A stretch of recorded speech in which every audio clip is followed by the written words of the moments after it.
കൊടുങ്ങല്ലൂരിൽ രണ്ട് സംഘങ്ങൾ തമ്മിൽ ഏറ്റുമുട്ടി. സംഘർഷത്തിന്റെ തുടർച്ചയായി വീടിന് നേരെ ആക്രമണം.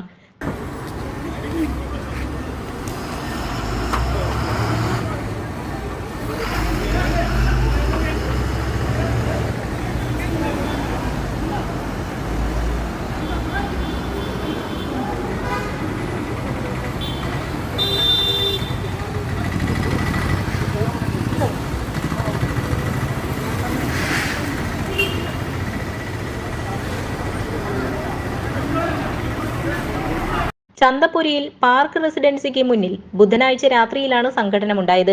നാട്ടുകാർ വിവരമറിയിച്ചതിനെ തുടർന്നെത്തിയ പോലീസ് 3 പേരെ കസ്റ്റഡിയിലെടുത്തു. സംഘടനത്തിന്റെ തുടർച്ചയായി കോതപ്പറമ്പിൽ ചെറുവേലിക്കൽ റിനുവിന്റെ വീടിന് നേരെ ആക്രമണം നടന്നു. വീട്ടുമുറ്റത്ത് നിർത്തിയിട്ടിരുന്ന കാറും മോട്ടോർ ബൈക്കും അക്രമികൾ തല്ലി തകർത്തു. സംഭവത്തെക്കുറിച്ച് കൊടുങ്ങല്ലൂർ മതിലകം പോലീസ് അന്വേഷണം നടത്തിവരികയാണ്.